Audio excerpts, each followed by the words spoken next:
Knights and aristocrats share the same cultural heritage, but the knights had enough sense to do away with all the superfluous detail.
Ad Astra Abyssosque. We meet again, you two.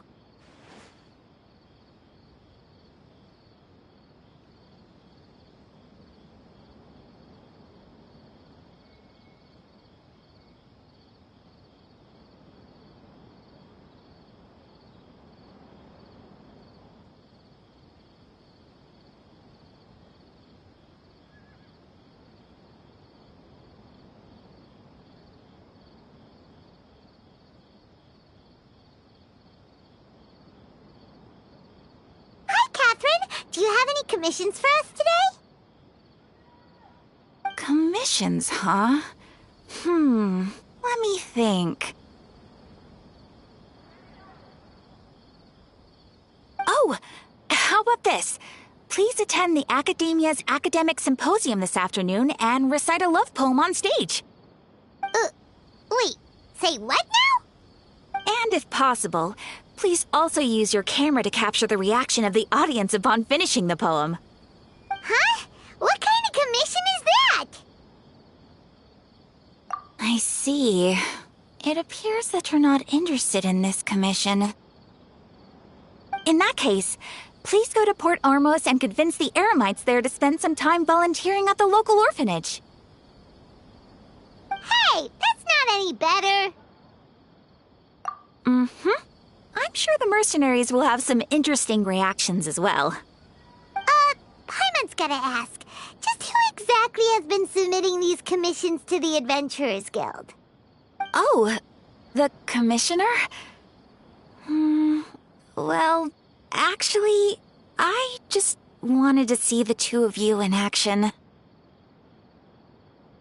Was it so obvious? I was hoping you would actually take one of those commissions. That kind of chance to observe humans doesn't come by often. Ah, so it's Nahida. Paimon just knew Catherine wouldn't crack those kinds of jokes. When did you get into her head? From when she said, Ad Astra Abyssosque. So it's been you this whole time? Are you done resting up, Nahida? Yes. I've been sleeping ever since we parted ways, and I even had a really, really long dream. It was another dream about the Sub-Zerus Festival, except it was a happy one. In my dream, I was sitting in the middle of a flower terrace, and everyone in Sumeru City was holding hands as they danced in circles around me. They danced round and round, and everyone looked really happy. I also got to sit on a gigantic flower carriage. Ferris, the Knight of Flowers, raised me really, really high above the ground, and I was throwing an endless amount of Yalda candies at the children. You know, Nahida, maybe your dream is how the Sub-Zerus Festival really should be. It's meant to be a joyous time where everyone gets together to celebrate your birthday. Huh? Wasn't I describing a really happy dream? Why are you both looking at me like that? Wait, could this be an example of the emotion known as pity? No, we aren't pitying you. That would only make everything worse. We just don't want you to feel too sad. By the way, have you had a chance to visit Dunyarzad? How's she doing? The Homiyanis haven't allowed any visitors after the festival, so we haven't been able to check on her. Yes, I paid her a visit right after I woke up. She was resting at the time. Her condition is stabilized. However, since Elazar is a manifestation of the withering on the human body, we can only cure it by finding a way to take care of Irminsul's own withering. But for the moment, our top focus should still be figuring out what the sages are up to and what they're planning. Right. Who knows what'll happen if they manage to pull off another scheme like the Samsara of the Sub-Zero's festival? So our first priority should be investigating and putting a stop to the sages' activities. As for how we should pull that off, let's discuss it somewhere else. There are too many adventurers around here. Oh, good point. Sorry, adventurers. We're gonna be borrowing Catherine for a little while.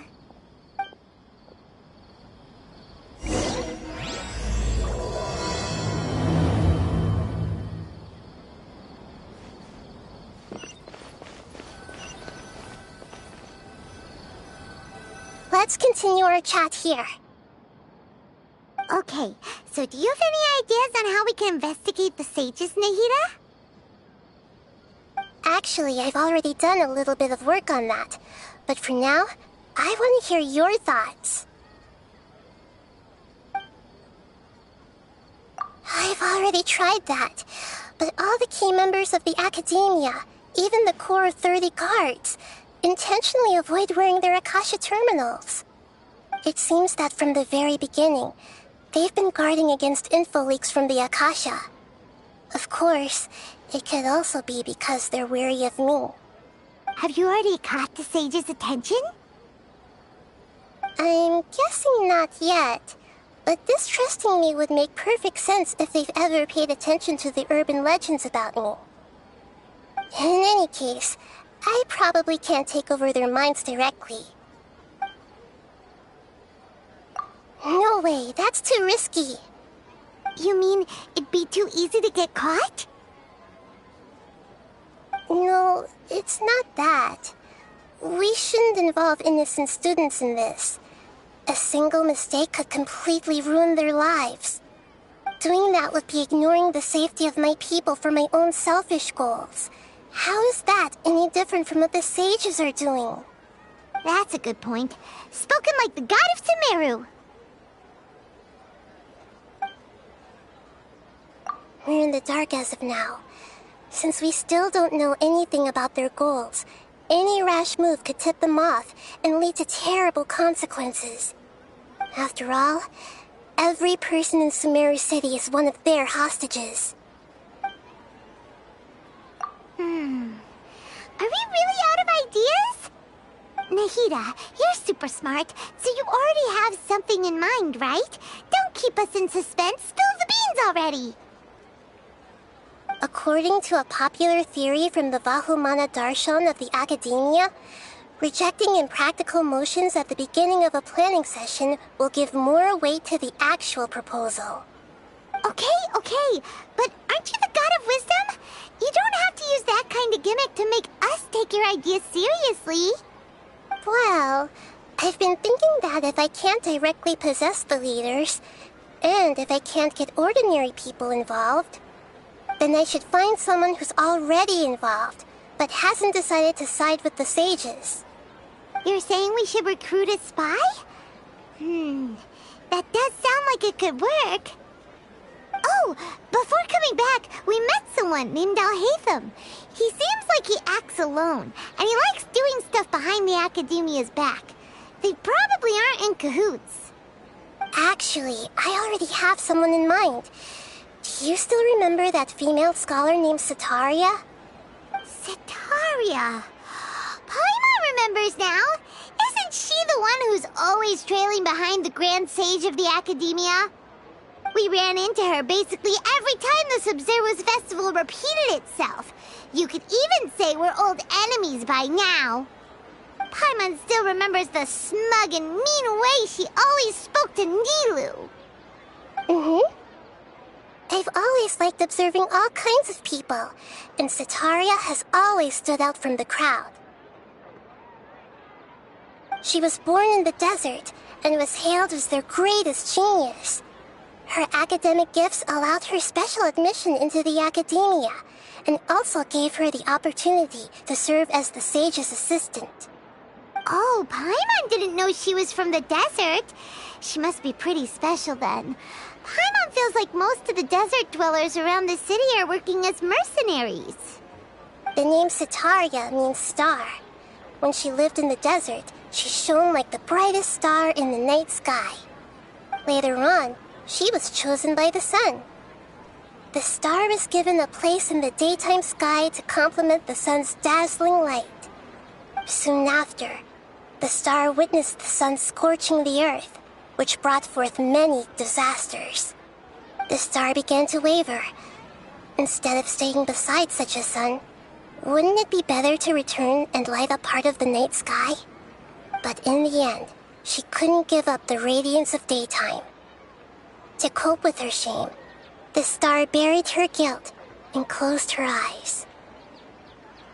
From the sound of it, Setaria's just hung up on the research opportunities here. But she doesn't really support the academia. She still feels guilty about not doing more for the desert, right? She's just running away from her problems. Indeed. When they are presented with complex moral issues, many people will simply plug their ears and go with the flow until the problem can't be fixed anymore. She's suppressing a lot of guilt, but before she realized it, she had already become the sage's accomplice. She can't deny her part in their schemes anymore. Right. We must somehow make her face her problems again. That way, not only can we get useful intel from her, but she can also use it as an opportunity to redeem herself. From my past observations, Setaria will take a day off from the academia every 10 days to do some shopping in the city. Tomorrow afternoon just happens to be a shopping day for her. That'll be our chance. To prepare, let's go check out some of her favorite spots, and have a quick chat with a few of the vendors there.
This should be Setaria's favorite fortune-telling spot.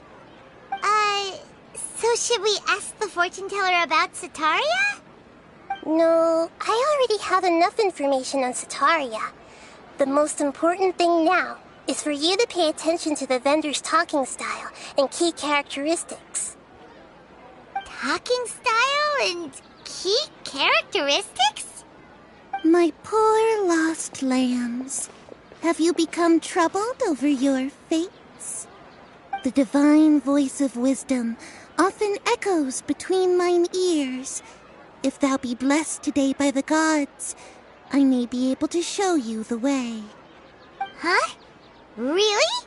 Nahida, you've been whispering things to her? Shh. My friend here has some doubts regarding his future. Can we get a fortune reading for him? Of course, of course. In that case...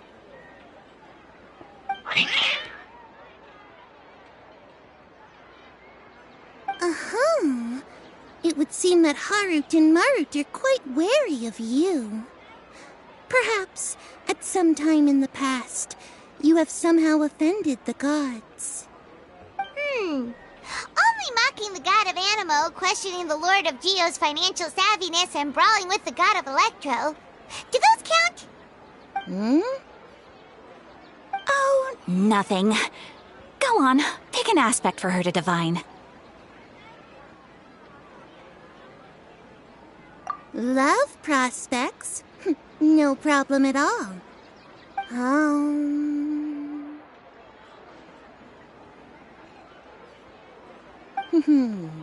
The gods have spoken. The truth shall be revealed. One who is fated to cross your path will appear on... Huh? So many people will fall for you. How could that be? Harut, Marut, did you two spoil my divination? I've never read a fortune so absurd.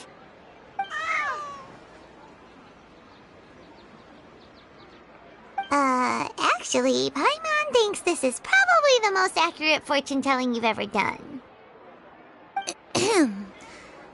I admit that the orientation of today's celestial matrix is, suboptimal. As such, there will be no charge. Is that so? Well, that can't be helped.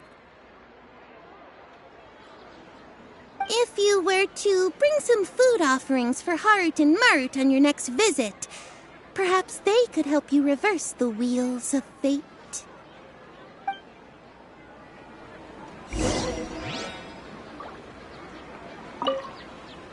I've never seen Harut and Marut be so wary of anyone.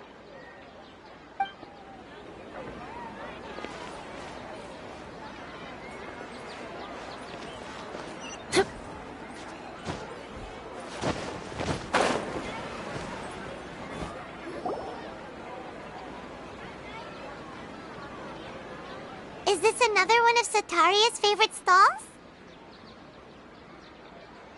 Yep. It belongs to a king.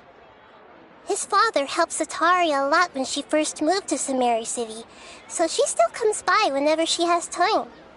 When I start talking with him, listen carefully to the details of our conversation.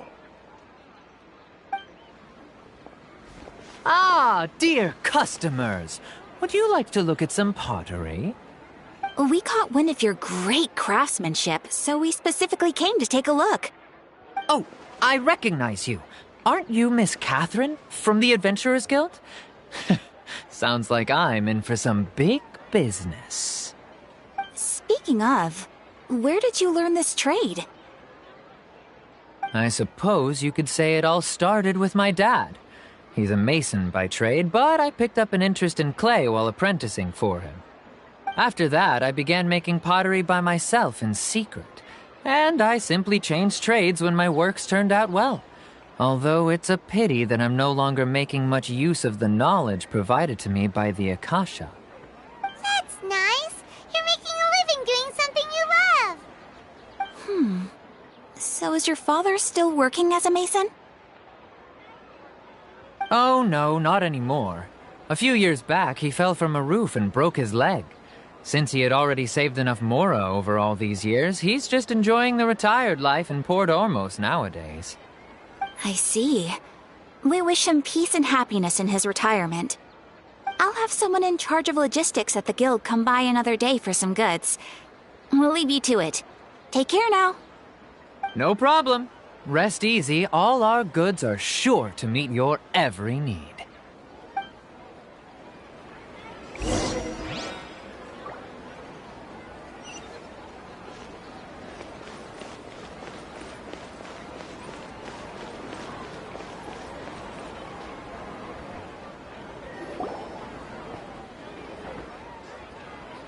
This should be our final stop. Cetaria's always thinking of this restaurant when she's working at the academia, so she always comes by whenever she's out in the city. Nahida, you've really thought of everything! It's my duty to protect Sumerio's citizens, after all. Hi there. I feel like I've seen you down by the docks before. Huh? Sorry, I don't quite remember. If I recall, you were having a discussion with someone about shipbuilding at the time. Ah, that's right!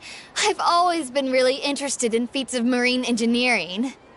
After all, I grew up in Liyue Harbor and spent my entire childhood staring at the ships going in and out of the port. I came to Sumeru to study, but failed to make it into the academia due to my lack of talent. But I'm still discussing all kinds of problems with different scholars, and I'm continuing to study and perform research from the restaurant's basement. I'm sure I'll get to the academia after their next round of exams. What an admirable spirit for learning. Amazing! Sure, but you'll find hardworking people wherever you go. So this restaurant has a basement as well? Huh. First I've heard of it. That's right. It's not usually open to patrons. Most of the time, employees use it for breaks or to hold private events. I see. Guess that makes sense. Well, good luck with your studies, Miss Chishan. Thank you so much. As long as I can make it into the academia as an official student, I'll be happy.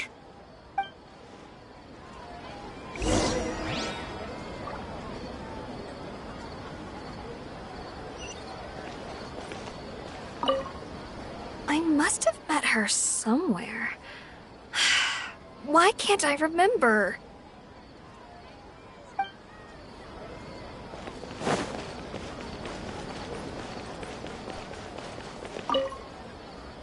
That was my first time talking with Miss Catherine. I'm sure I sounded a bit nervous.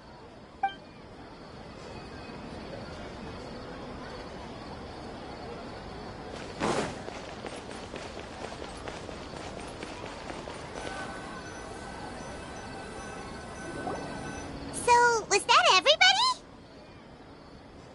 Mm-hmm. 3 familiar faces should be enough for Cetaria.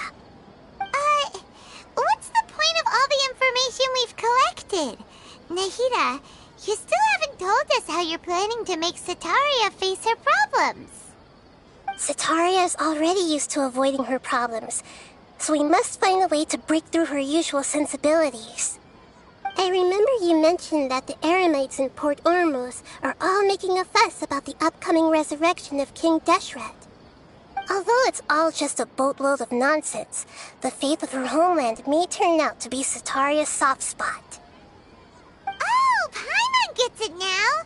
You want to take advantage of the guilt Cetaria feels about her homeland.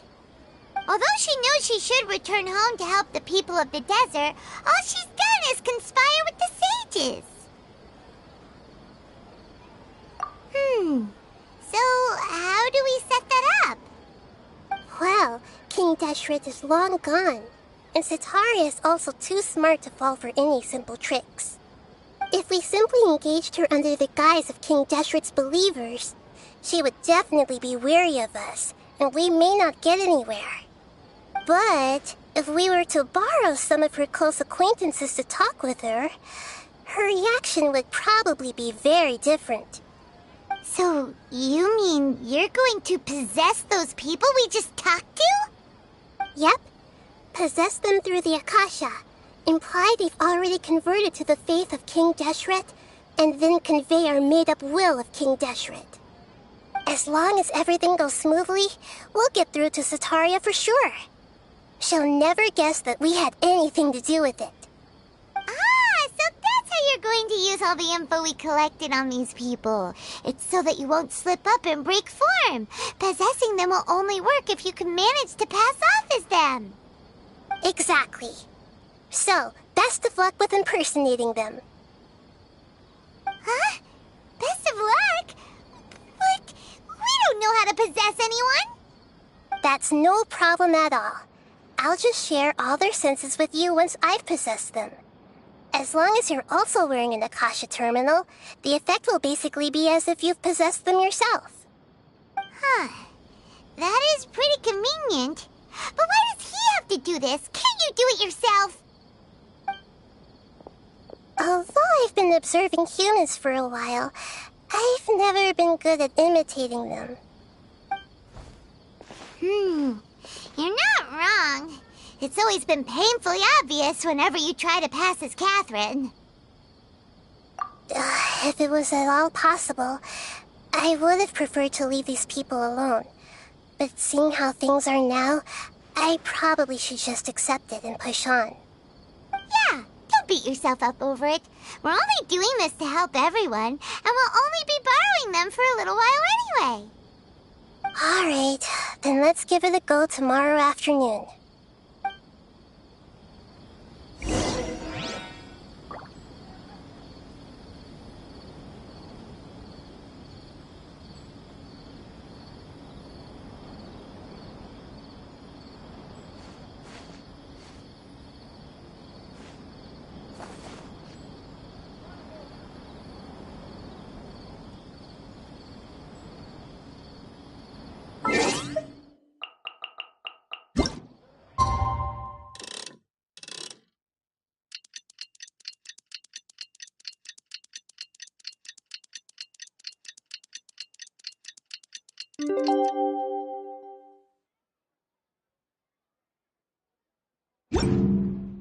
You want to learn some Favonia's blade work?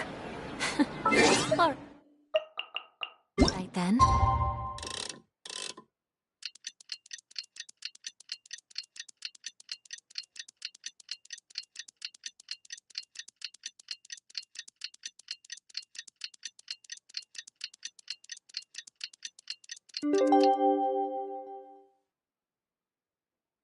I'll teach you. Oh yes, I'll teach you all right. Mark my words.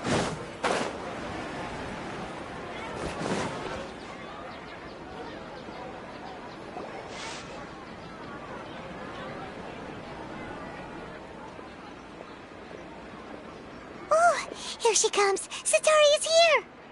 Let's quietly follow her. Once she starts talking to her acquaintances, we'll find a safe spot to begin possessing them.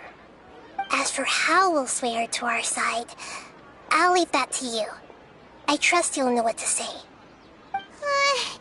Paimon's starting to feel kinda nervous. Okay, let's go. Looks like they've already started talking. Let's find a hiding spot and get started.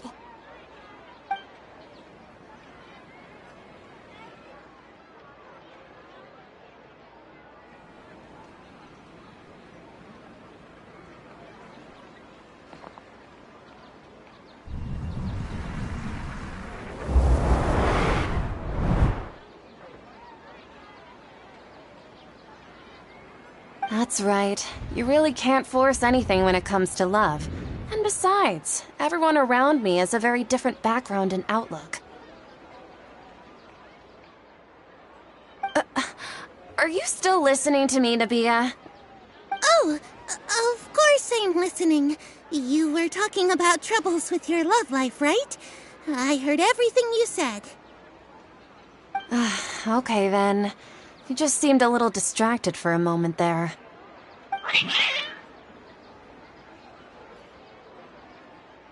Strange. Your cats seem pretty worked up. Is something wrong?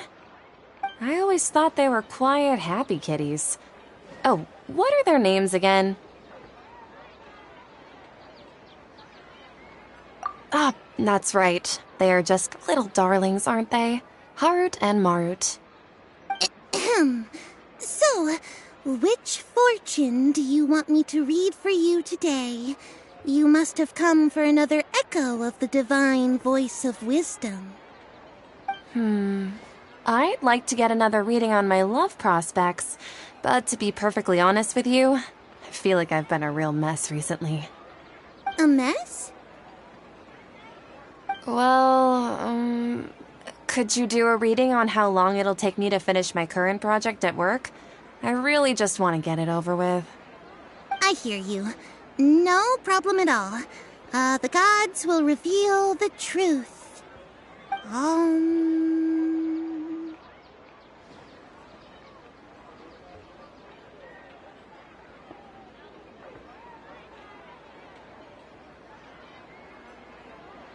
The gods are asking, Setaria, why haven't you gone home? Why haven't I gone home? Do the gods really know everything I've been thinking about?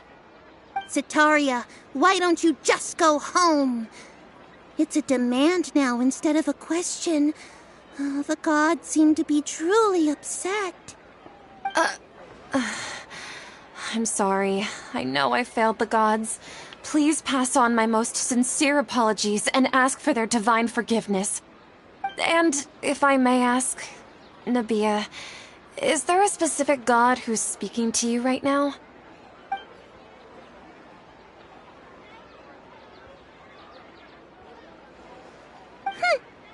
What an inconsiderate and naive question.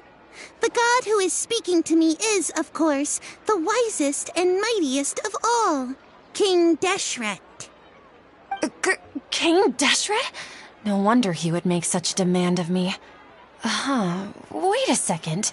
King Deshret passed away a long time ago.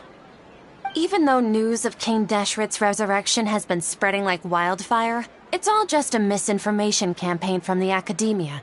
How can King Deshret still exist in real life? What insolence! I am King Deshret's most loyal believer. Do you wish to refute his voice of wisdom? Oh, no. As a child of the desert, I am only reveling in his power upon learning that his divine glory has touched even this city. I will think very carefully about his demand of me. I'm sorry. I must go now. Wait!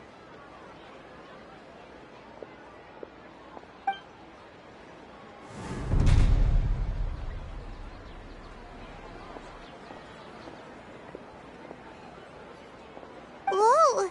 She just ran off in a hurry. She looked pretty upset, too. Well done. Setaria didn't seem to suspect anything amiss. To have something she's been trying desperately to avoid show up out of nowhere and berate her, that must have shaken her to the core. Aw, Nahida, it seems like you understand human emotions really well after all. All I know are some abstract Harvard-taught theories. And in any case, my time with you has shown a lot of them to be utterly useless. I'm still trying to make sense of everything. Anyway, enough of that. Let's hurry and catch up to Setaria. He's out of games now, right on cue. Let's get ready to possess him right away!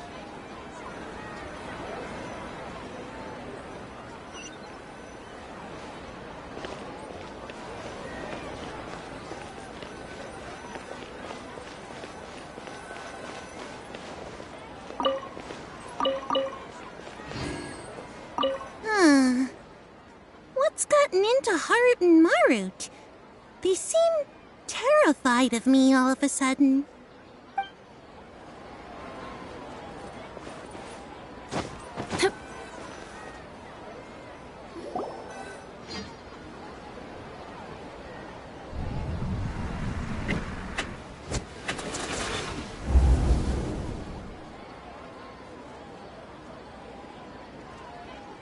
It's okay. I just got caught up in something.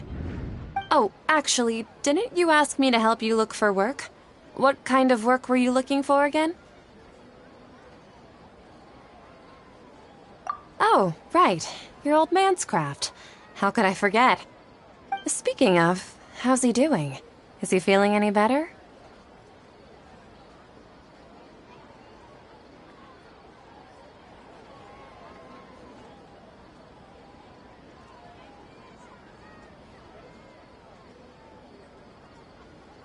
Oh, that's good to hear. I have been thinking a lot about him. If I could get some more time off, I'd love to pay him a visit. Actually, while we're talking about him, is he still living in Port Ormos? Yeah, he's been retired there for a while. If you could find the time, please write him a letter. Let him know that recently, faith in King Deshret has taken root in Port Ormos and has begun to spread across Sumeru. He has a quick temper and has always been a devout follower of the Dendro Archon. I don't want him to get into a fight with those King Deshret believers because of a difference in beliefs. Oh? So, who are you siding with in all of this? The Academia or King Deshret? I'm so jealous of you. You were born a child of the desert, yet you chose to betray King Deshret, and now you spend all your time with those crooks from the Academia. Akeem, you don't mean... you've also become a believer of King Deshret? What's so strange about becoming a believer of the wise King Deshret? In fact, aren't you the strange one? The one who still can't pick a side? Can't pick a side? Me? Whoa! Paimon had no idea you'd be so good at this!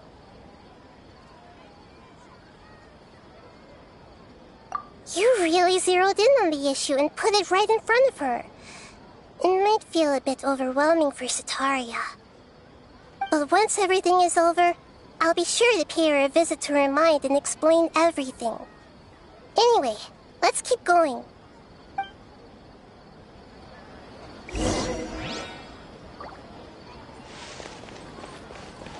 Come on! Setaria's already started talking with Shishan!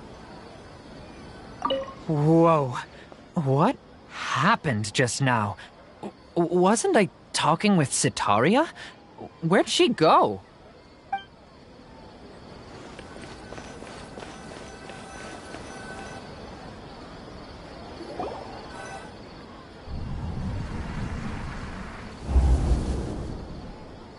So, Shishan, have you noticed anything weird in the city lately? Like, as if someone was trying to preach to you about something?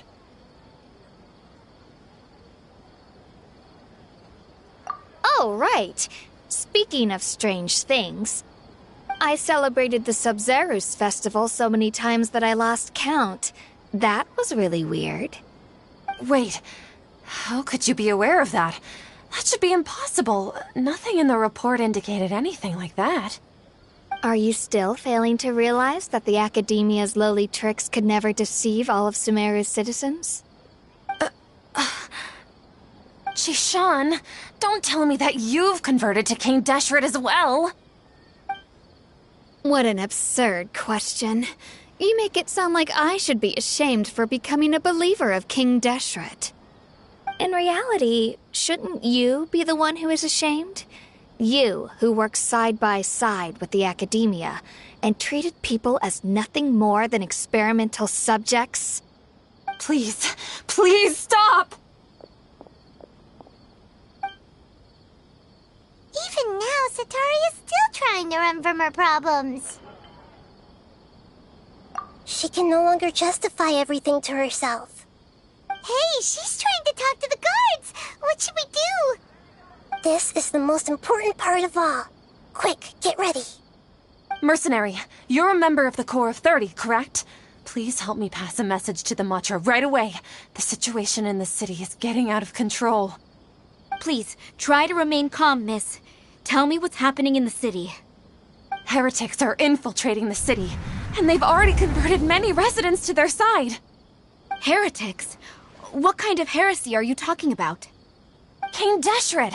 Many people I know have suddenly started believing in him, but he's long dead. It's impossible.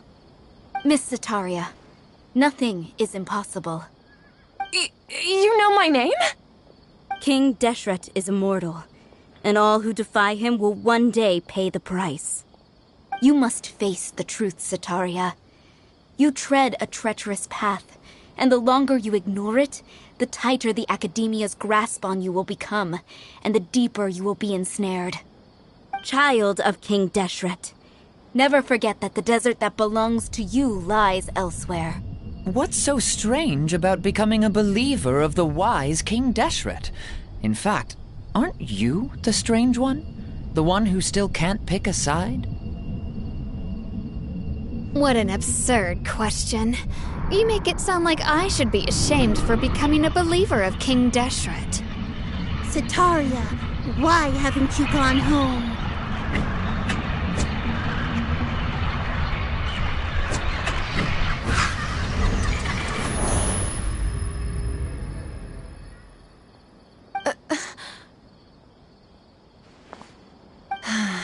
It seems that no matter where I run, I only keep finding more believers of King Deshret. I have to say, this is a familiar feeling. I've also been running from my guilt this whole time. Guilt over my part in the sage's plans, and from ignoring the letters from the children of my homeland. But no matter how much I may try to ignore or get rid of it, my guilt always comes back. You won't necessarily lose your research opportunities by facing the truth. Besides, did you really want to conduct your research while carrying such heavy feelings of guilt? How do you know me so well? Are you truly just a believer of King Deshret? Or are you the god himself? That's not important. The important thing is to pass judgment on the academia and its sages, and to correct their mistakes. If you could provide some assistance in this matter, perhaps it could serve as a form of atonement. I've actually never believed in the gods, but I've always believed in serendipity. Your appearance must be a fated opportunity for me to get out of this wretched situation. Please tell me, what can I do for you? How much do you know about the sage's current activities? I was just one of the designers for the massed dream harvest scheme, which is what happened around the Sub-Zeru's festival. But I know very little about the full scope of the overall project. I'd assume that only staff with the highest clearance would have access to those confidential documents. I've just been working to meet the Grand Sage's specified requirements. However, there's something that's been really bothering me. I heard that a scholar who was previously expelled has returned to the city, and even the sages are still quite wary of him. To fight against the academia, we will need to figure out the nature and the purpose of their work. Is there a way for us to get access to the confidential documents you mentioned? It should be possible if we're willing to take some risks. After all, I'm an assistant to the Grand Sage, and I've been working on many tasks outside of the project. One thing, though, I won't be able to transfer the documents to you through the Akasha once I get my hands on them.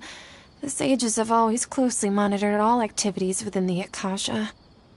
Let me see... let's use the most primitive method. Send someone to pick up the documents tomorrow evening at the Academia entrance. The Academia entrance? Wouldn't that be too conspicuous? Don't worry about that. I assure you, this won't be a trap. I'm only suggesting this location because it'll draw more scrutiny for me to leave the Academia again. It'll be safest for me to distract the guards long enough to hand you the documents. All right, I trust you. So, if I were to successfully complete this task, would it mean I've atoned for my wrongdoings? That'll depend on the judgment of the Dendro Archon. The Dendro Archon. That's right. Her people are the ones we have endangered. As the God of Wisdom, she's also the one responsible for judging and guiding the scholars. Maybe it's time for me to find a god to believe in. Just as Nahida predicted, we've managed to bring Setaria to our side! The Traveler's execution was ingenious. He's the one who deserves all the praise. Well, now that we've made plans to meet again tomorrow evening, all we can do is pray for Setaria's mission to go off without a hitch. Pray? But if we're going to pray to the gods, aren't we just praying to you? God of Wisdom and Guardian of the Scholars? No. The truth is the true Guardian of Scholars. I've always believed that. Anyway, let's meet again tomorrow evening at the Adventurers Guild.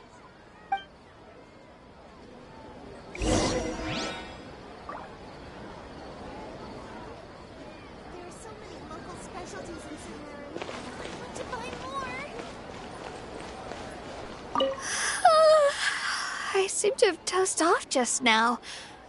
Maybe I studied way too late last night? I'm sorry. Can I help you with anything?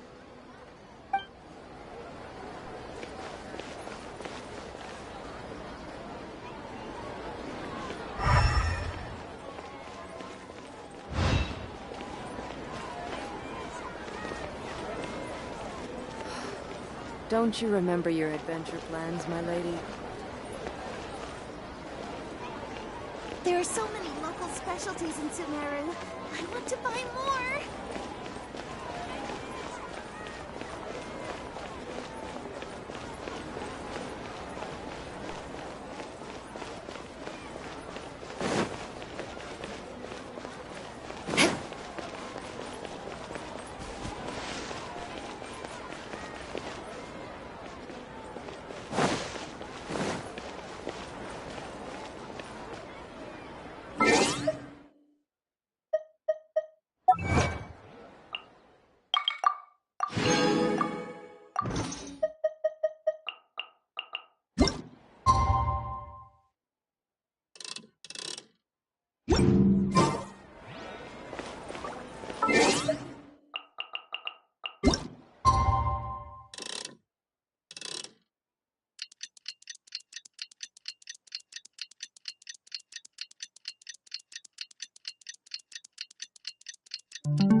Catherine, right?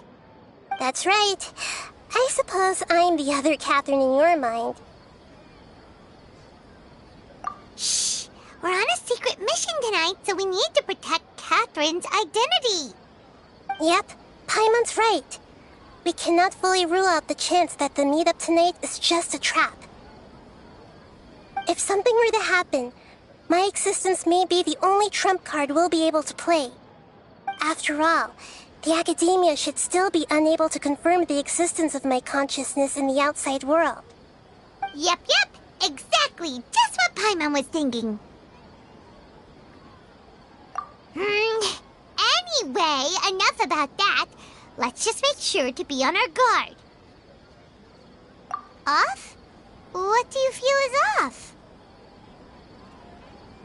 It's the middle of the night. Of course it's quiet. You're not getting paranoid, are you? No, I think he's right.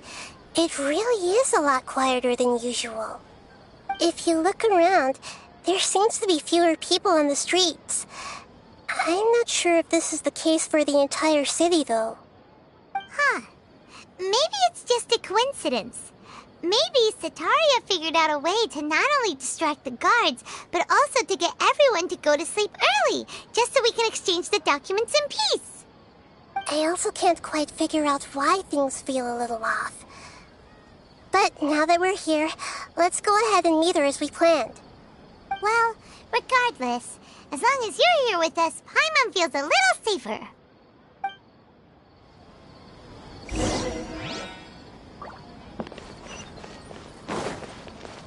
Huh. There really aren't many people out right now. Let's hope it'll be this quiet in front of the Academia, and that Setaria managed to distract all the guards.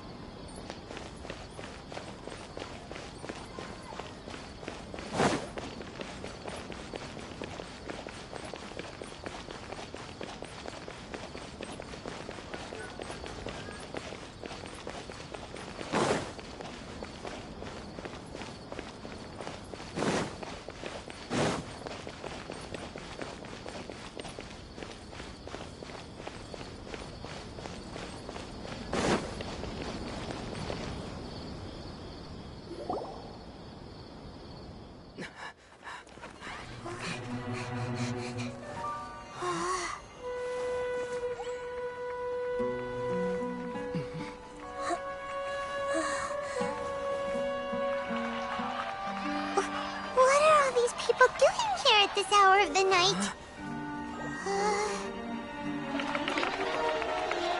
Ah, the triumphant hero returns at last. And to a rather spectacular welcome, even if I do say so myself. You're the outcast, expelled from the academia. Indeed I am. Although these days they tend to call me the Doctor.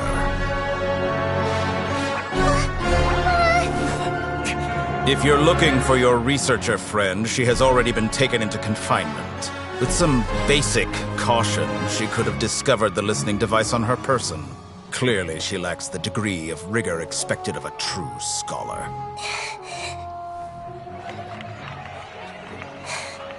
The people of Sumeru City. What have you done to them? I simply made some minor adjustments to their Akasha terminals. Now they can deposit information directly into the subconscious. As you can see, all these lovely people now believe this traveler is a hero who has just saved the world. My experiment is a success. And now it seems they can no longer hold back their sheer adoration. No, what should we do? These are all just regular people. Leave now. You need to get out of here. But that guy's a Fatui Harbinger. We can't just leave you here. Nor can I abandon the people of Sumeru.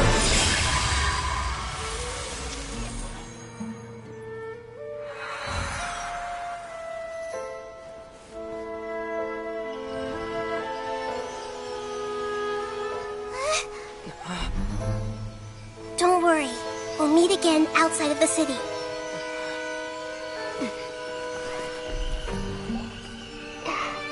I see. You appear to have overridden their mental faculties with your own consciousness. To possess such a powerful mind, you must be the god of wisdom.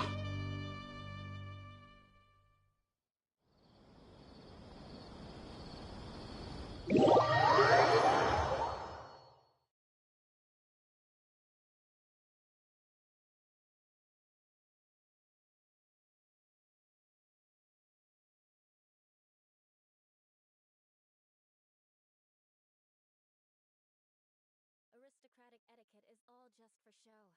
Just smile and nod along.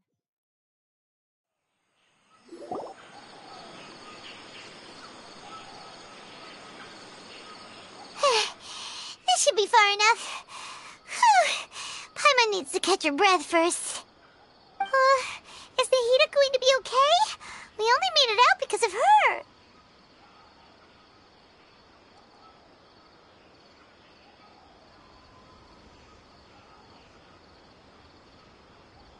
Paimon wasn't counting on running into a new Harbinger here, let alone such a high-ranking one.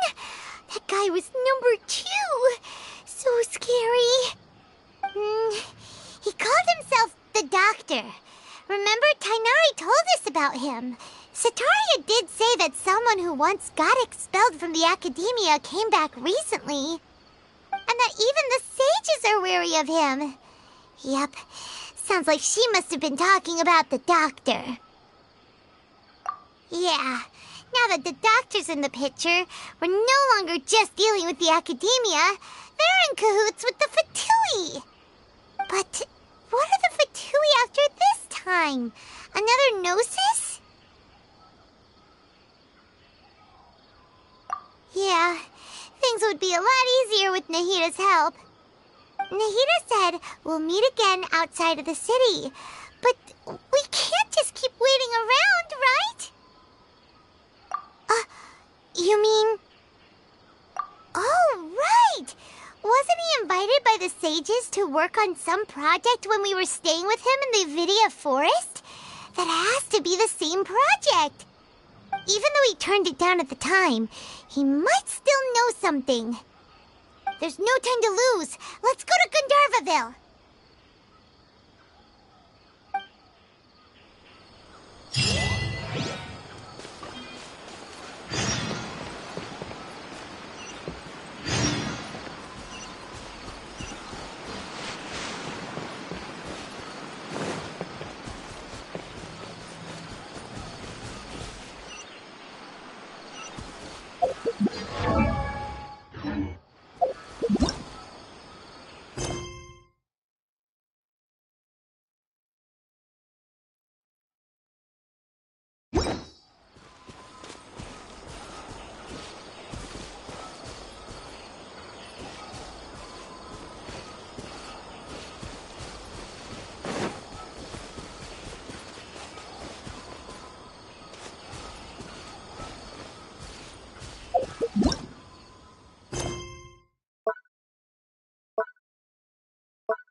Hold it right there!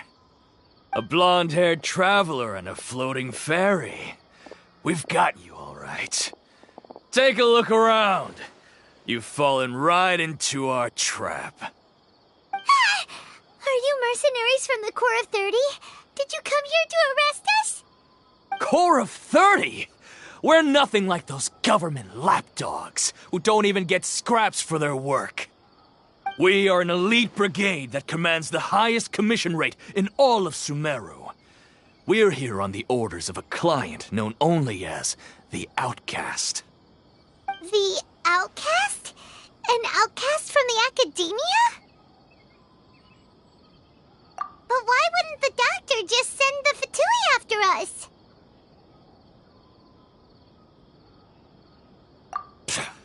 Still wasting time on idle chit-chat. We'll shut you up soon enough. Get them! You're up, traveler! Following orders. Let's a new dance. punching bag. By royal decree. Leave it all to me. Beg for mercy.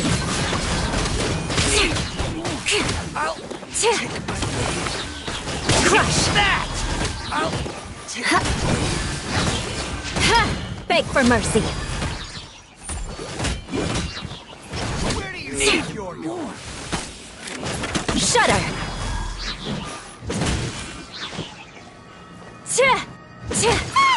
It isn't over yet! Here comes reinforcements!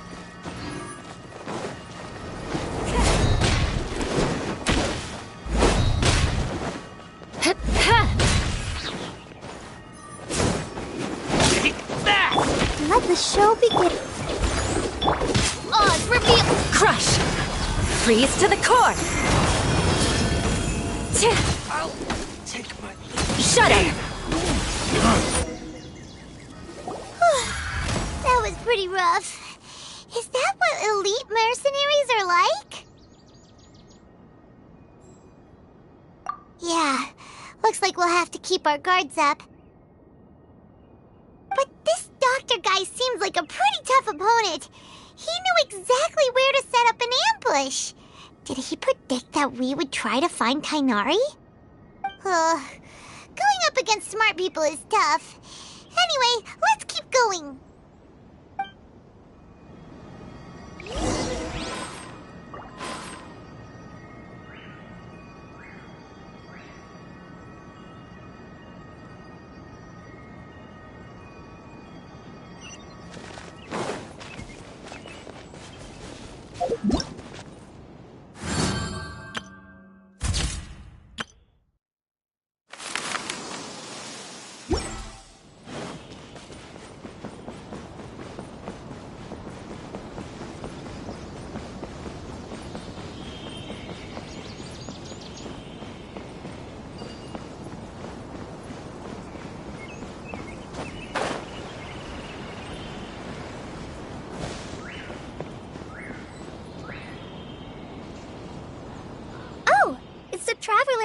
on.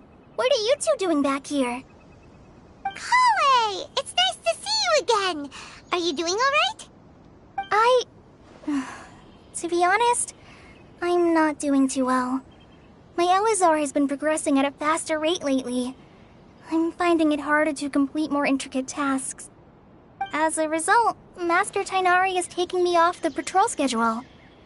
He will only allow me to stay here and coordinate other people's tasks.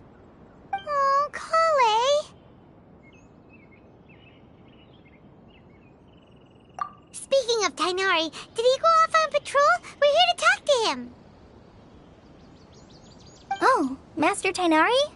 He just left the Avidia Forest a little while ago. He was headed to Party's DI. Huh? He left?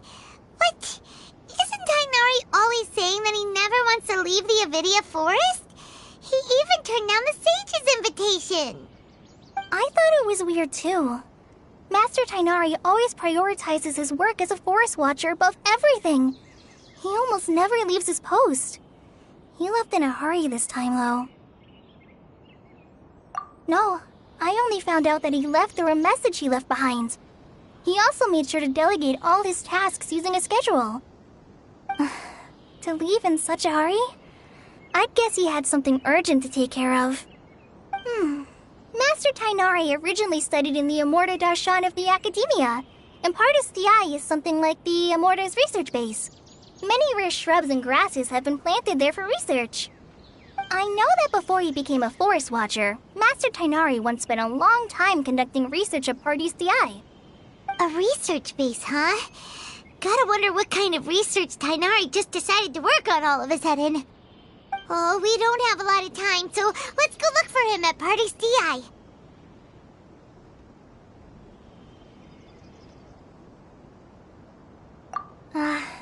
Don't worry. I'm fine. I'm used to living with Elazar by now.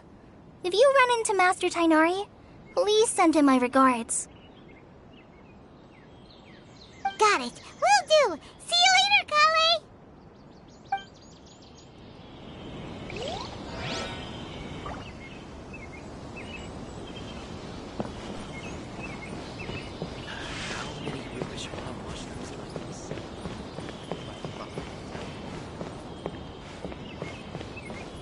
More speed. For the next interview.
Wait! Look who it is!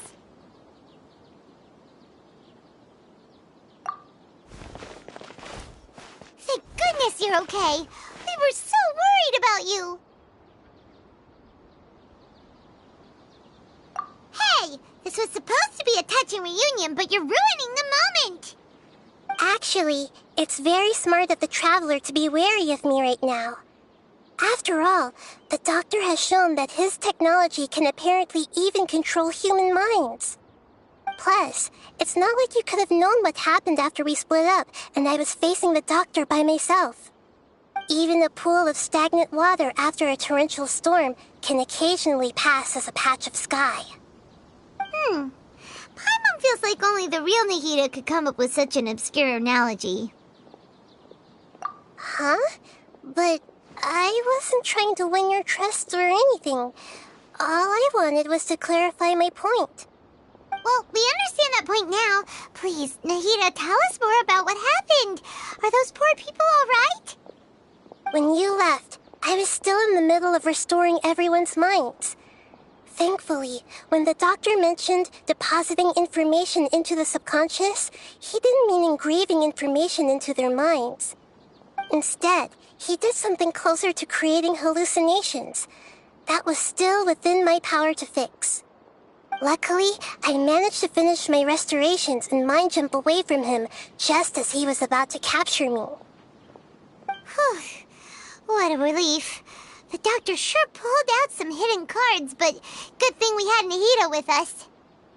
I wouldn't be relieved just yet. I gave away my true identity when I restored everyone's minds, which means we've lost another one of our trump cards. Also, the Doctor is already an expert at modifying Akasha terminals. Maybe it's only a matter of time until he captures my consciousness inside the Akasha. Would that mean you'd no longer be able to jump between minds? Then how do we stop him? He's still at the Academia, so it's possible he already started messing with the Akasha. Ugh, it feels like he's toying with us. What a nasty piece of work. Plus, the Doctor's combat ability alone is apparently enough to make him worthy of being number 2 of the Fatui. We shouldn't give up hope just yet. Let's try to find another way to attack this problem. Actually, Nahida, how did you know we were trying to get to Party's DI? Have you been waiting for us? Yes, I have. I can see the Traveler's elemental energy, so I deduced your destination by looking at the direction you were moving in. You didn't come here for sightseeing, right? Did you find any leads? We're looking for a scholar we know. His name is Tainari, and the sages once tried to reach out to him. Why don't you come inside with us and see what we can find? Okay, let's just hope we won't get him into trouble.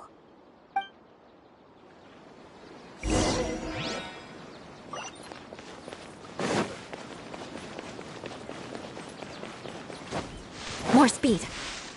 I consider the possibility that there's something wrong with your projections.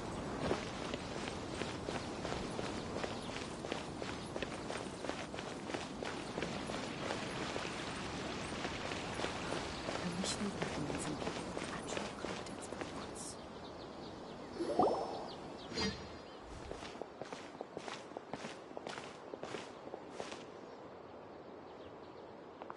Traveler? It is you! Ah! It's Hypatia!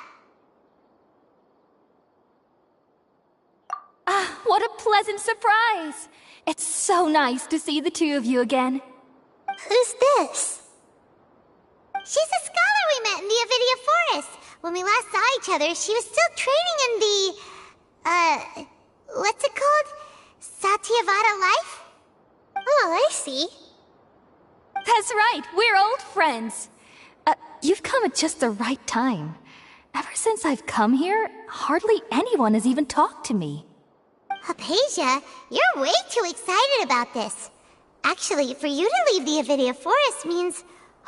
you're not in training anymore? Wait, no. Did you already finish your training and reach Pariporna life? What do you think? My consciousness has already managed to make contact with the divine. You did it! Congratulations! It's so exhilarating to share this sublime joy with others at long last! When my consciousness made contact with the gods, what a supreme and unparalleled experience that was!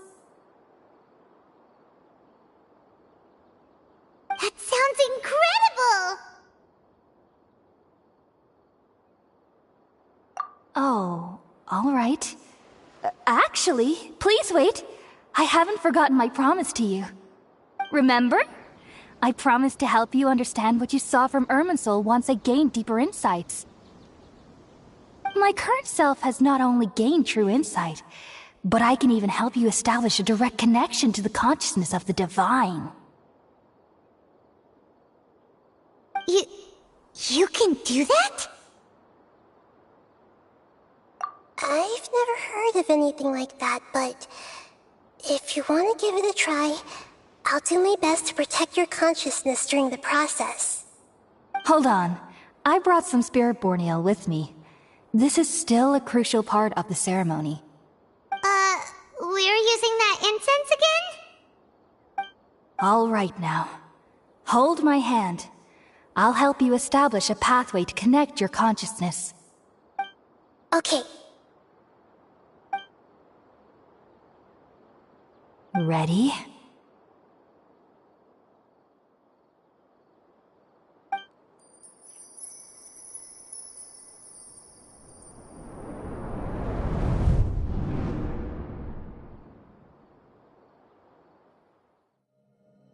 It took 3 betrayals for me to finally understand.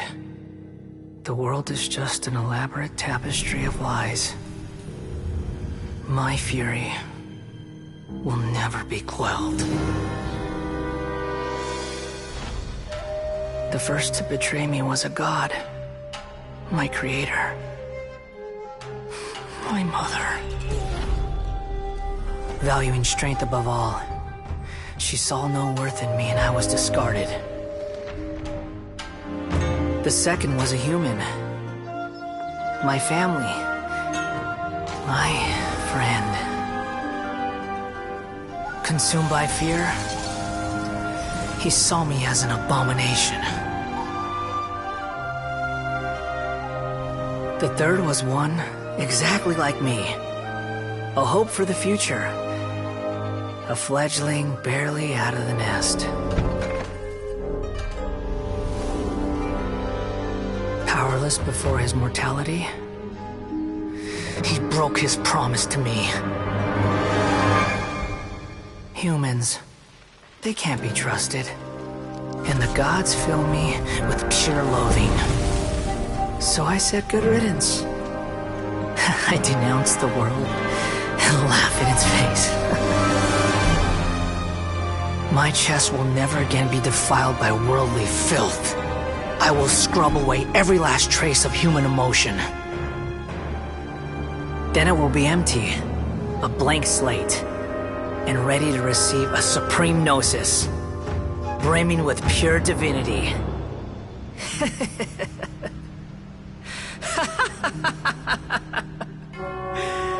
There is no need to fear. The pain will be brief.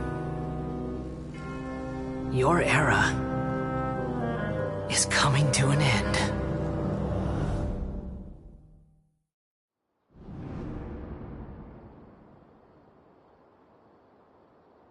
What was that?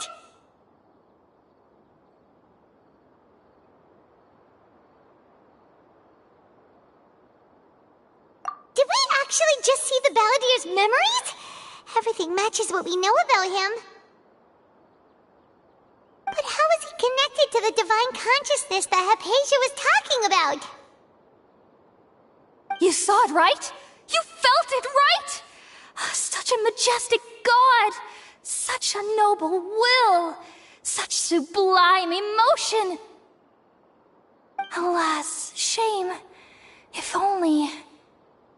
If only that which beats within my chest wasn't a filthy mortal heart.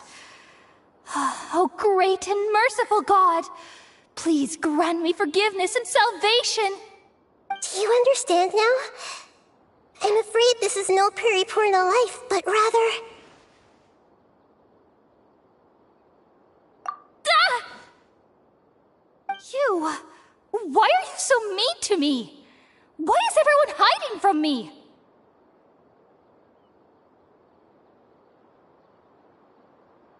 I found divine wisdom. Shouldn't I receive praise and honor? Haven't I uncovered that light in the darkness?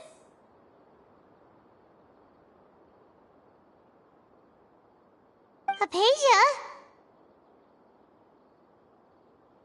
That's how I always thought everything should be. Wait. Have I already lost my mind?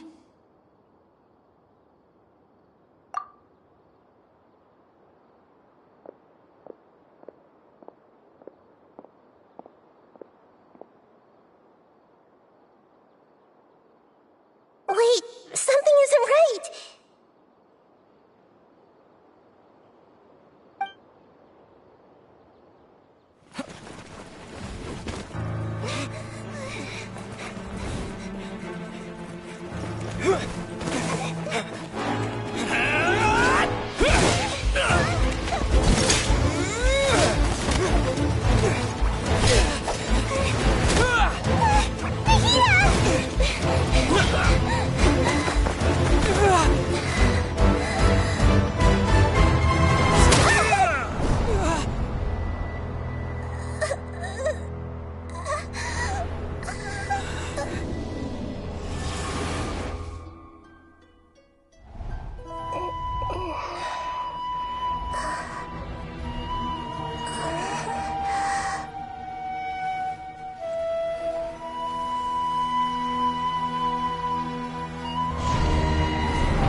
Him!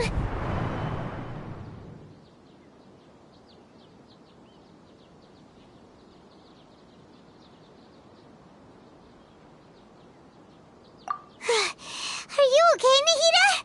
Wait, no. Something feels different. You're back! Oh, the Traveler's back?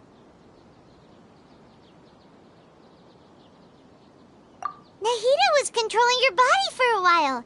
It seemed like she jumped over to you as an emergency measure right before the Catherine puppet was destroyed.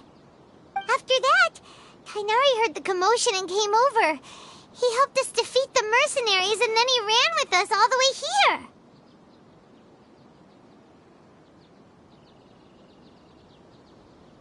What? You swapped places? You mean your consciousness also went into Nahida's body? Wait, then where is Nahida's consciousness? Where is she now? I never imagined that an individual's consciousness could be transferred around like this. Had I not seen it with my own eyes, I would have never believed it. I don't think this can be achieved with current human technology. Also, while we were running, the consciousness in your body told me to pass on a message. She said, "The doctor has found a way to trap my consciousness, so I can't journey with you anymore. But even in a moonless night, a shower of starlight can still drown out illusions and lies." Oh no! Nahida's trapped in the sanctuary of Surasthana for good this time. Was that message all she left for us? It's pretty vague.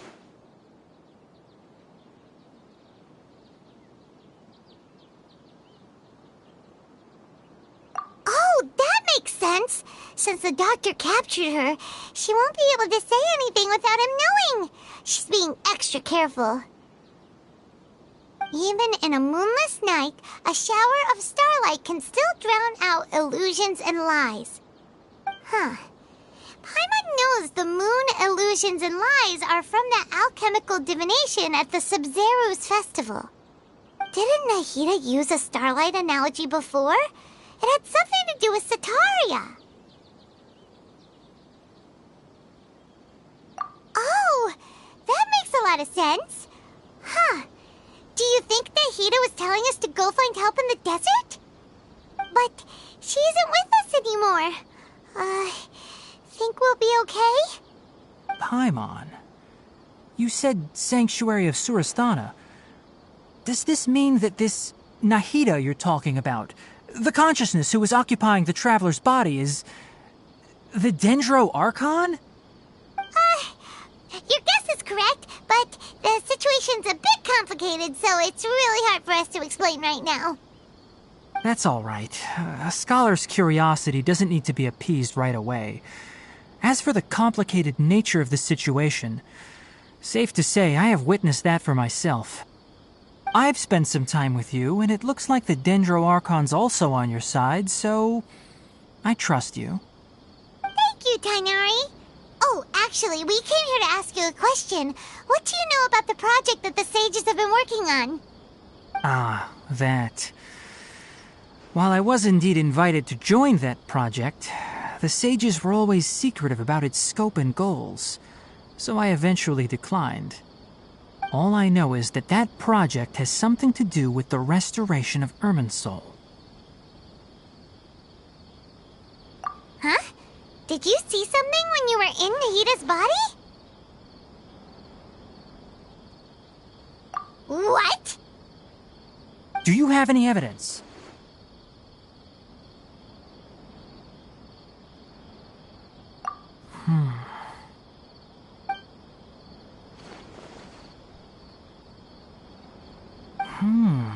So that's what happened.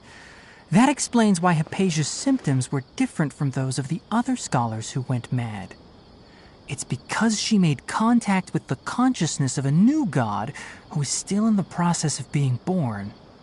Tighnari, did you leave the Avidia Forest because of Hypatia? I did. I noticed Hypatia's mental anomalies, but since her symptoms were rather atypical, I secretly took her to Pardis Dii and began searching for a way to return her to her normal self. If I didn't take action, Hypatia would have already been taken by the Matra to the desert, doomed to a life of exile at Aru village. Now that you mention it, I knew the Academia has never thought particularly highly of Lesser Lord Kusanali, but I still didn't expect them to do something as arrogant as creating a new god. Looks like I made the right decision by not accepting their invitation. The Doctor and the Balladeer. We have 2 Fatui Harbingers in Sumeru. Sounds like we're in for a bad time.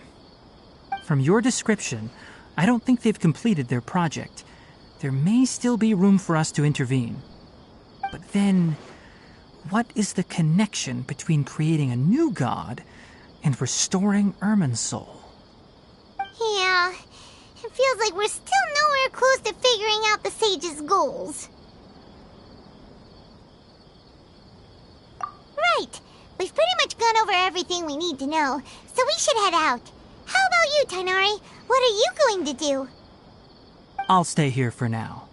I still want to try a few more things to help Hypatia. If you're planning to go into the desert, start by heading for Caravan Rabat. That'll be your fastest route. Come find me here if there's anything else I can do to help. May the spirit of wisdom go with you. Thanks, Tighnari. Hopefully Hypatia will feel better soon. We're off then.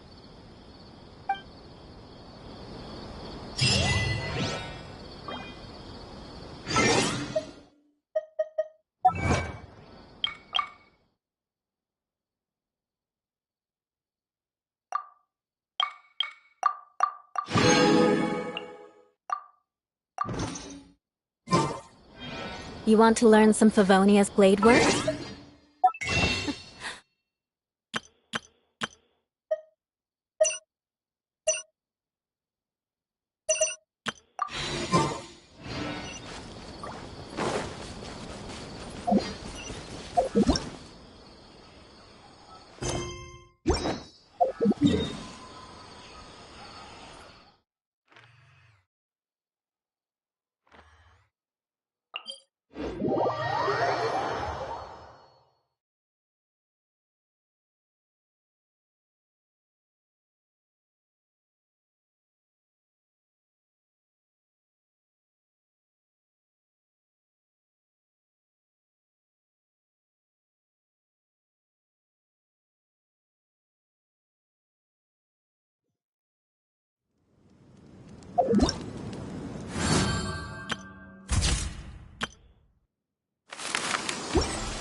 We finally made it to Caravan Rebot.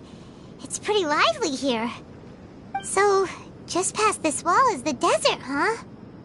Oh, wow. Paimon remembers hearing people call this the Wall of Samiel. It's made to block sandstorms from the outside.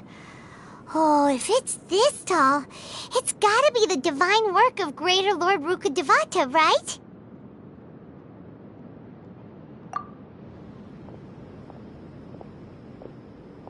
Enough gawking. Come on, follow me. Huh? Over here.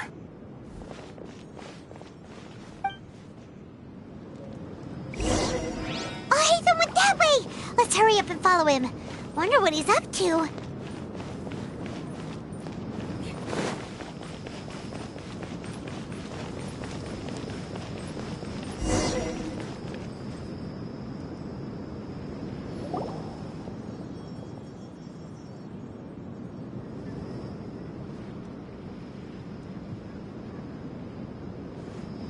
What the... Where did he go? How did we lose them? They were just here a second ago. More Eremite mercenaries? Who are they working for this time? Anyway, Traveler, it seems like we were being followed again. You were too careless. You should have noticed those hopeless amateurs trailing you a long time ago.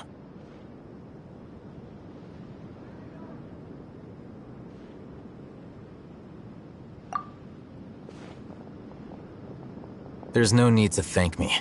I've never cared to keep track of personal favors. All I did was correct a mistake I happened to come across. It's a habit I developed at the academia. You really gave Paimon a scare, Alhaitham. We never thought we'd run into you here. Last time we met at Port Ormos, didn't you say you were going back to the academia? Wait, don't tell Paimon that you're here to take us back on their orders! Oh, so you've already landed yourselves on the academia's hit list. I can't say that I didn't expect it. However, had I wished to turn you over to the academia, don't you think you'd already be the Eremites' honored guests by now? Oh, right. You do have a point.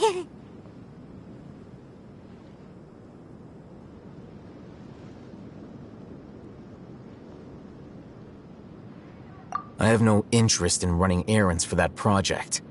As a scholar, I've always belonged to the camp that promotes researcher autonomy. And these days, you're more fascinating than anything the sages can offer. Not quite. To tell you the truth, I'm still investigating the Divine Knowledge Capsule. Unfortunately, I've run into some difficulties. Everyone says the capsule originated in the desert and was eventually moved to Port Ormos. If I am to get to the bottom of this, I must understand how the capsule first came to be. Which brings me back to you and why you're so interesting. The leader of Ain al-Ahmar used the Divine Knowledge Capsule right in front of you, and upon seeing him, your expression became perplexed, and you were lost in thought for quite some time. To have that kind of reaction, I think you must have realized something. Are you interested at all in sharing what you've been hiding from me?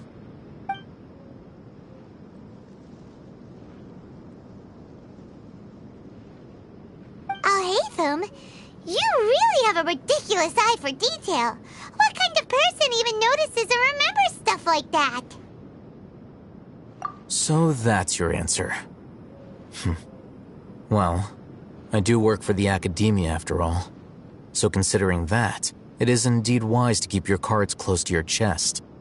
But that does prove you do have some undisclosed information about the Divine Knowledge Capsule. Am I right? No matter. Rather than simply learning the answers from you, I'd still prefer to investigate on my own. Speaking of, you two are also headed to the desert? That's right! We have the same plan as you! But we don't really have any concrete goals at the moment. Then I'd suggest starting with Aru Village. It's the largest settlement in the desert, so it'll probably have more resources and intel than anywhere else. Well, would you like to head there together? It's always better to travel with someone you know. Let's go!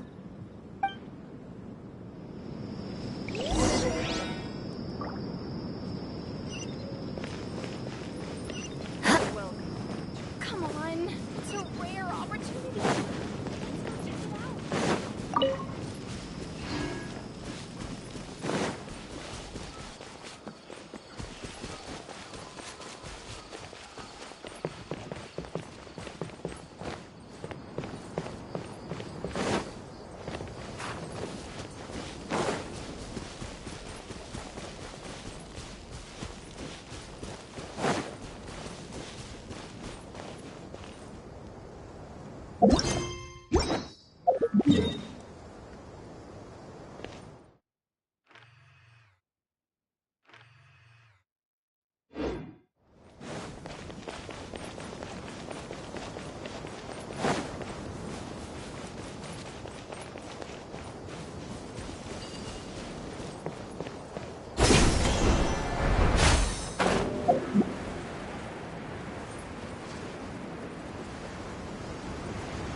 More speed.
Before us lies Aru Village, the safe haven of the desert folk. Whoa, this landscape is really something else. What a cool place! Let's go check it out!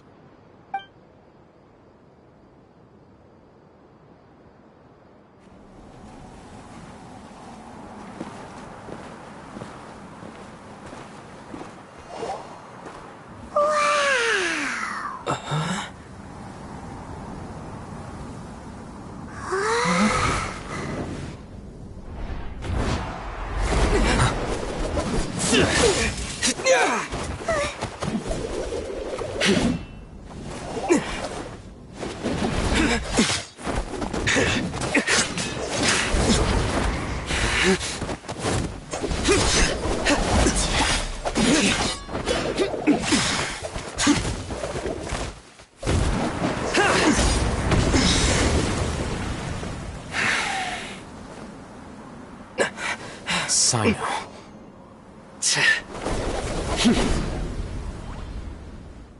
Unless my memory fails me, we have barely spoken 2 words to each other before now at the Academia. Would you care to enlighten me as to when and how I invited the General Mahamatra's wrath? Oh, Hatham.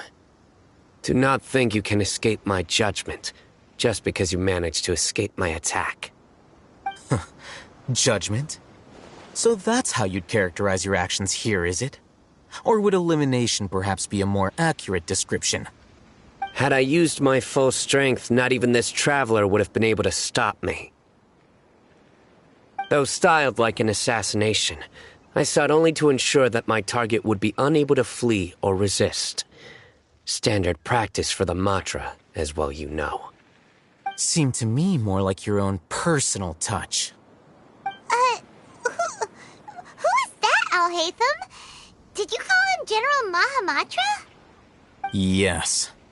General Mahamatra Sino, head of all the Matra at the Academia. He's a formidable hunter, and the ultimate nightmare for any who have committed academic crimes. You seem to have placed a lot of trust in Al-Haytham, to the point of blocking an attack for him.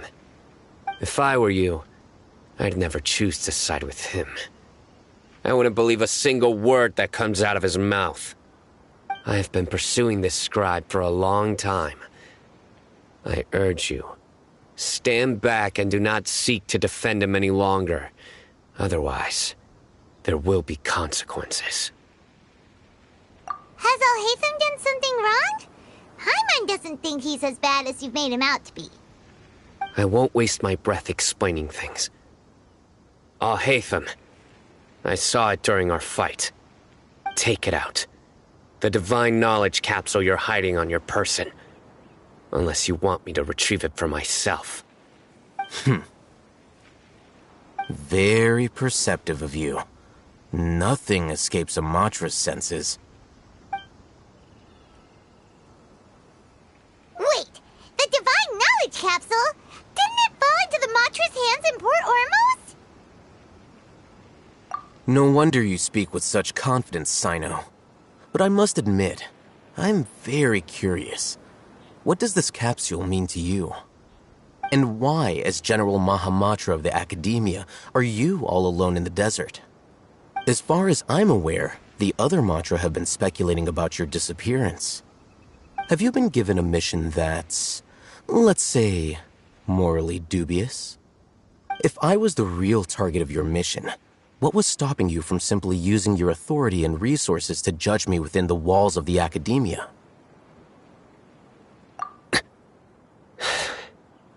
I should have known you'd be difficult to deal with.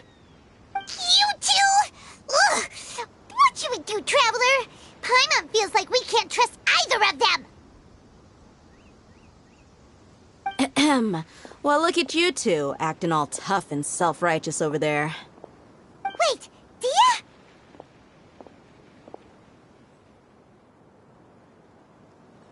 Great! Finally, someone that we can trust! You gotta help us out here, otherwise these two are gonna start fighting again! Yeah, sure looks that way.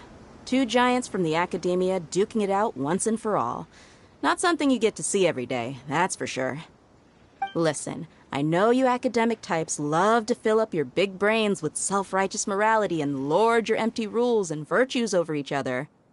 But how dare you bring your petty disputes into the safe haven of Aru Village?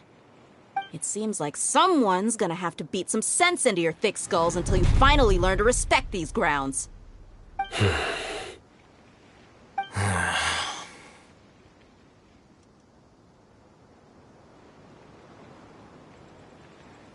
Hey, did either of you hear a word I just said?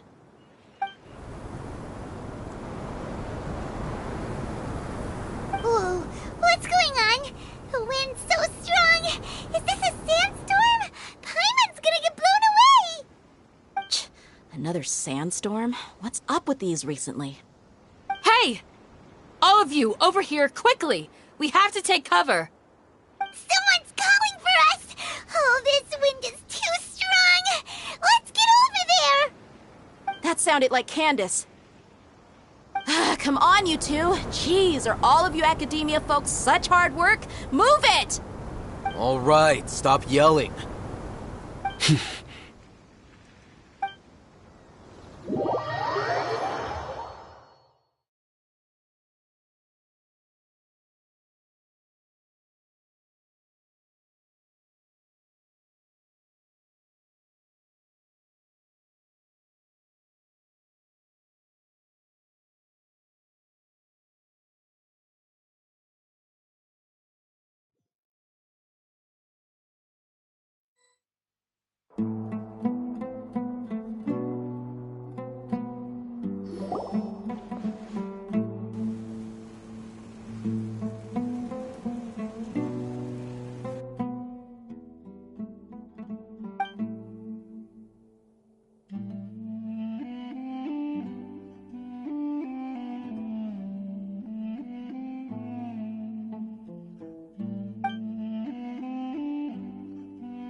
This is pretty awkward.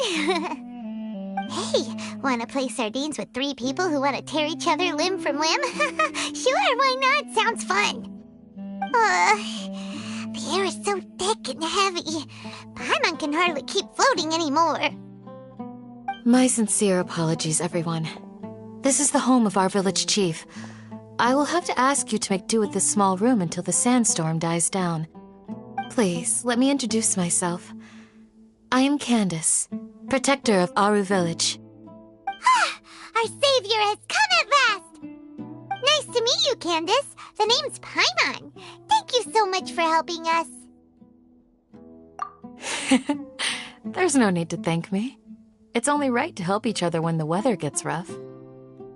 Wow, she's so gentle and caring, like a nice older sister. Unlike those guys over there.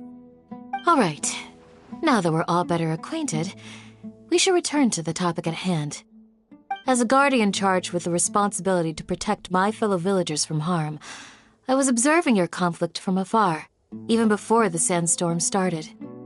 And now that you have set foot within Aru Village itself, it is all the more my responsibility to make absolutely sure that you pose no threat whatsoever to us. So please, have an honest and sincere conversation with one another, and put your hostile feelings to rest. If anyone dares to start anything again while they are under this roof, I will not hesitate to send them out for some quality time with the creatures of the sandstorm. Oh! On second thought, Paimon may have misjudged Candace's character. And that goes for you too, Miss Dia. Do I make myself clear? All right, we got it, Candace. That's what I like to hear. So, which of you will begin? I was supposed to be a mediator, but I might have gotten a little too involved just now. Anyway, one of those two should probably start talking. Wait, that was you trying to be a mediator? I have nothing to hide, so there's no shame in explaining myself. While Al-Haytham wasn't wrong about the other Matra not knowing my whereabouts, it's not because I've been assigned a morally dubious mission. Rather, I've chosen to exile myself. Huh? Exile yourself? A little while ago, I discovered that there was data missing in the Academia's project planning and development files. What little they did report clearly did not match the project's actual progress. As General Mahamatra, I had the responsibility and authority to request an audit. However, to my surprise, the person responsible for the erroneous data was none other than Grand Sage Azar himself. I tried to investigate the issue myself before submitting a formal audit request, but I soon found that all leads and potential pieces of incriminating evidence were carefully concealed from me. I began to realize that they were cautious of me from the very beginning. Unsurprisingly, the Grand Sage rejected my audit request as soon as the submission reached his desk. He even said to me, "The power of the General Mahamatra is granted by the sages. You have no right to judge us." So they really are up to no good. I realized then that to the Grand Sage, the Matra are nothing more than tools for the sages to assert and maintain their control over knowledge.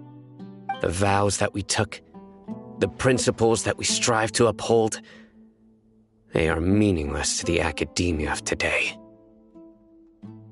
I believed it would be wise to flee the academia before the sages had a chance to take action against me. This way, they can no longer see nor predict my actions. I will never give up on this investigation. There's no need for someone else to give me power or authority. Once I find the truth, I will administer judgment by my own name. Sino seems to have the same goal as us. We're all investigating the sages. Plus, now that he's no longer the General Mahamatra, he somehow feels a lot less scary. Well, Sino, if that's your story, then why did you see Alhaitham as a target? When I was investigating the matter in the academia, I overheard a conversation between Alhaitham and a sage. The sages asked you to investigate a blonde-haired traveler. Do you dispute this, Alhaitham? What?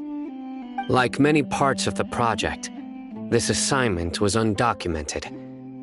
Now throw in your suspicious behavior with the Divine Knowledge Capsule, and I think we deserve an explanation. Yes. I was indeed tasked with investigating the Traveler. Alhaitham!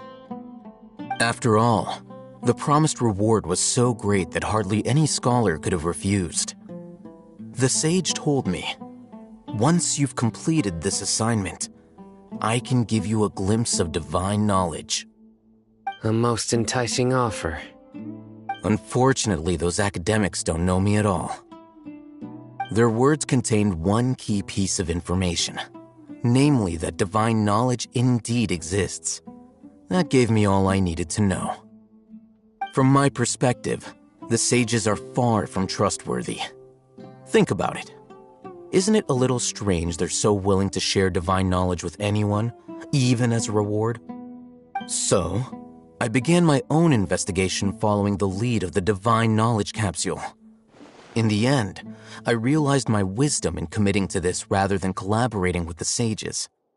Had I been less guarded, I probably would have ended up like that Ain al-Ahmar mercenary, incapable of remaining sane for long enough to hold a conversation. You mean that the sages originally planned to dispose of you, using one of those capsules that drive people insane? I'd already given up on the assignment by then.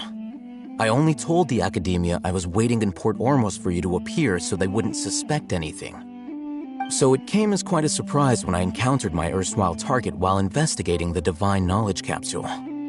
Criminals do love to talk about coincidences.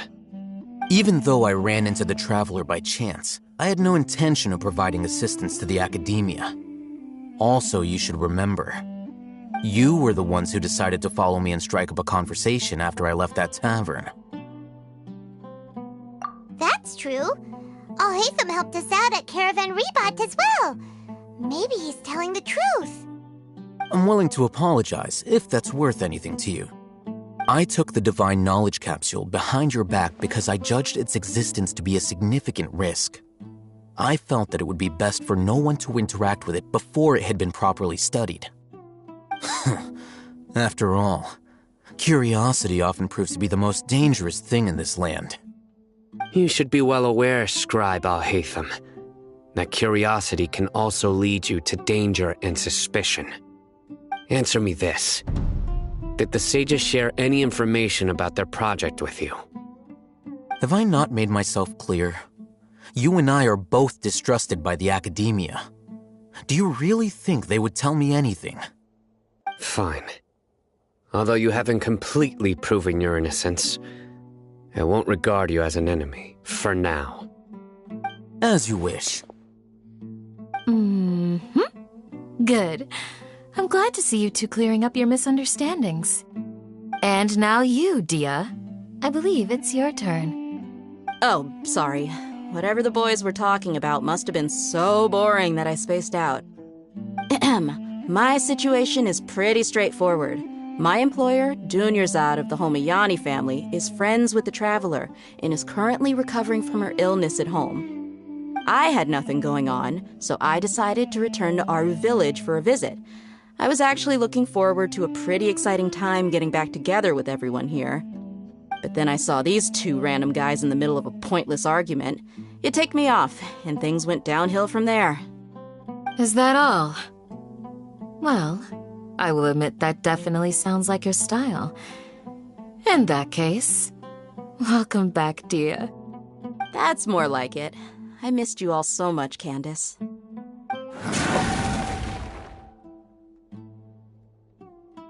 Whoa! What was that sound? No need to worry. Now that you're no longer at each other's throats, please make yourselves at home. I'll take a quick trip outside to clear out some of those creatures in the sandstorm. Creatures? In the sandstorm? Are you sure you don't want some backup? Fighting in a sandstorm is not for the faint-hearted. Anyone without extensive training in these conditions is at a disadvantage. You needn't worry. Yeah, just leave him to Candace. Don't worry, she's as tough as they come.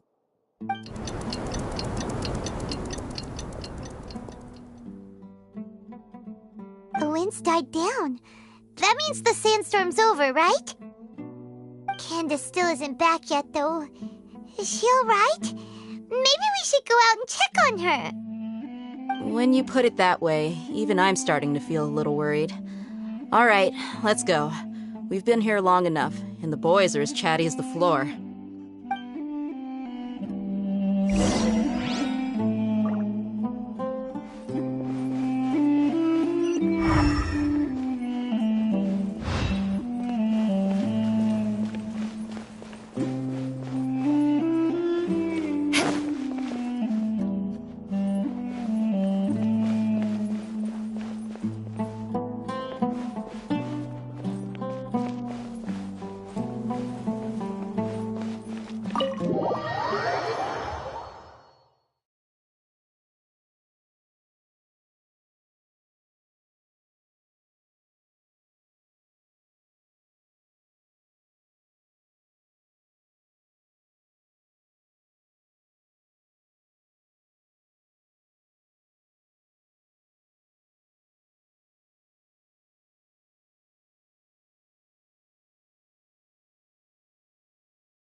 fighting? You've been out here dealing with these creatures the entire time? Yes. They just keep coming in waves. I've lost count of how many I've defeated. Before I realized it, even the sandstorm had stopped.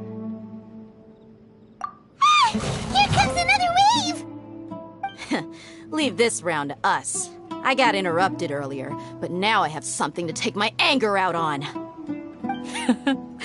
It's been quite a while since I've seen the Flame Mane in action. I'll leave these to you then. I'll be sure to put on a good show. Let's go!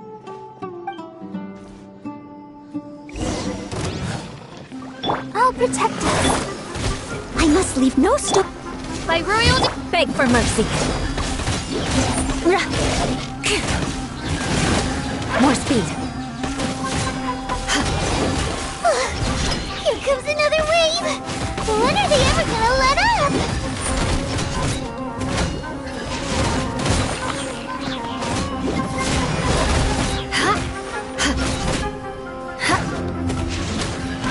Beg for mercy.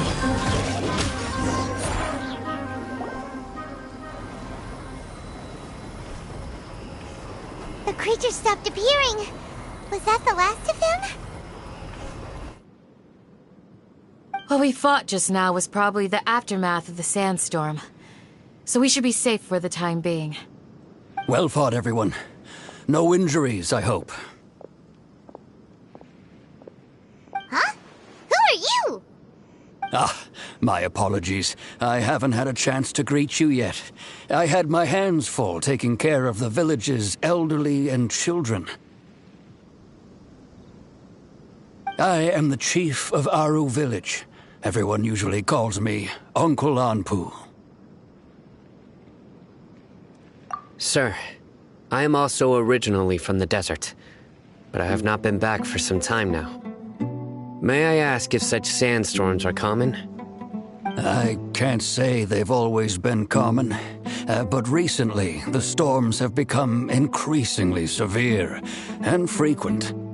Besides sandstorms, we also occasionally get earthquakes. According to an investigator who stayed in the village a while ago, these unusual natural phenomena are related to the withering of Irminsul. Another effect of Irminsul's withering. So, Irminsul's withering causes withering zones in the forest, and sandstorms and earthquakes here in the desert? Everything in the natural world is inextricably connected to Irminsul. These regional symptoms can indeed be a reflection of Irminsul's present state. Everyone in Aru village needs to take good care of themselves. Speaking of which, why haven't I seen a single village keeper since I got here? Village keeper? Who are they? Village guards like Candace? Does your curiosity know no bounds? Village Keeper is how Aru village refers to mad scholars exiled here by the academia. Most of them are scholars who lost their sanity after a period of training in the Avidia forest. The academia believes that their crazed mutterings may have a negative effect on the psyches of other scholars. So, they're forcibly exiled to the desert. Though if you ask me, it's all a boatload of nonsense. Alas, that's exactly what we've been trying to investigate. One by one, the village keepers have been mysteriously disappearing without a trace. But no one in the village has ever seen them leave. If you're planning to stay around the village for the next few days, I'd appreciate it if you could keep an eye out for them. I've had encounters with those people in the past. I'll see what I can do to help. The Matra are the ones responsible for their exile. Now that you're no longer with them, are you trying to alleviate your guilt and atone for your past sins? I'm fascinated by how you think. Mock me if you will, but if you are guilty, I will eliminate you, regardless of my position or identity. Oh, you're the former General Mahamatra. You must be an expert in these kinds of investigations. Thank you for your help. Is Because you're reminded of Hypatia? Oh, these poor scholars. First they lose their sanity, now this! We need to help get them back home, safe and sound. But, is it really a good idea to tag along with Sino? You seem like you really don't trust him. I'll be grateful for the assistance. No doubt you will do a better job than some of my former subordinates. Let's start by finding a spot to share what we know so far.